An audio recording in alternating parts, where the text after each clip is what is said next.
السلام علیکم ورحمۃ اللہ۔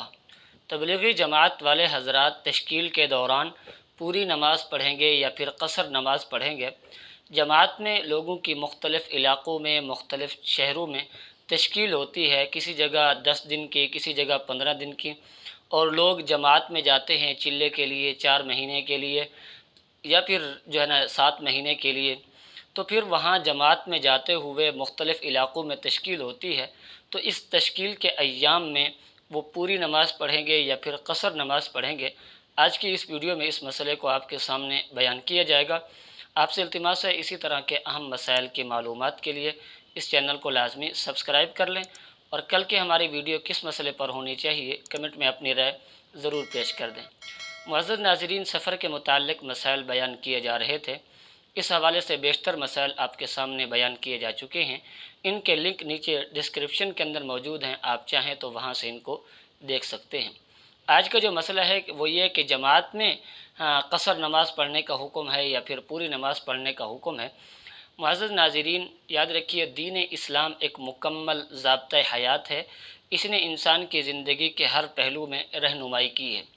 اللہ رب العزت نے حضرت آدم علیہ السلام سے جو نبوت کا سلسلہ شروع فرمایا تھا، امام الانبیاء جناب نبی کریم صلی اللہ علیہ وسلم پر آ کر وہ سلسلہ نبوت اپنے اختتام کو پہنچا۔ اب میرا اور آپ کا بلکہ پورے عالم اسلام کے مسلمانوں کا یہ ایمان ہے، یہ عقیدہ اور نظریہ ہے کہ آپ صلی اللہ علیہ وسلم کے بعد کسی نبی نے قیامت تک نہیں آنا بحیثیت نبی۔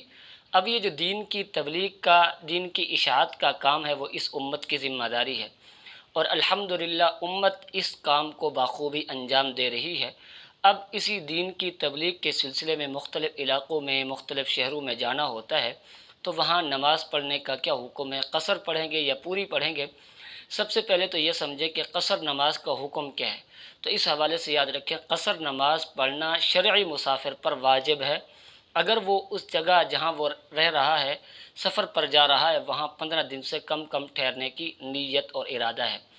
اب رہا کہ کتنا کلومیٹر کے سفر پر جائے تو قصر نماز پڑھیں گے، تو یاد رکھیے 77 کلومیٹر، یہ 48 میل بنتے ہیں، اور اگر دن اور رات کے حساب سے دیکھیں تو 3 دن اور 3 رات کی مسافت پر اگر کوئی جا رہا ہے تو وہ آدمی شرعی طور پر مسافر کہلاتا ہے، اور یہ جو 3 دن اور 3 رات کا حساب ہے یہ پیدل چلنے کے اعتبار سے ہے۔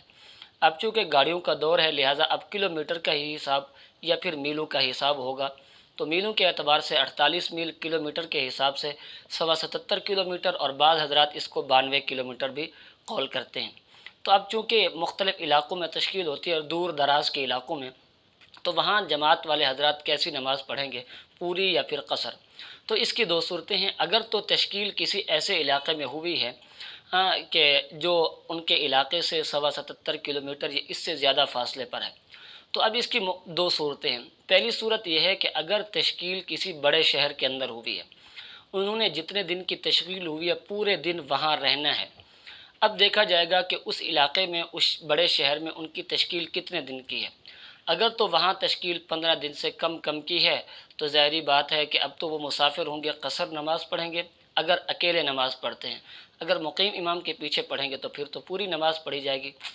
اور اگر جس شہر میں ان کی تشکیل ہوئی ہے وہاں 15 دن یا اس سے زیادہ ٹھہرنے کی نیت ہے، زیادہ دن کی تشکیل ہے، تو اب چونکہ 15 دن یا اس سے زیادہ کی نیت کر لینے سے آدمی مقیم بن جاتا ہے، اور جس جگہ 15 دن اکٹھے رہنے کی نیت کر لے تو وہ اس کا وطن اقامت بن جاتا ہے، وہاں سفر والی نماز نہیں، وہاں پوری نماز پڑھنی ضروری ہے۔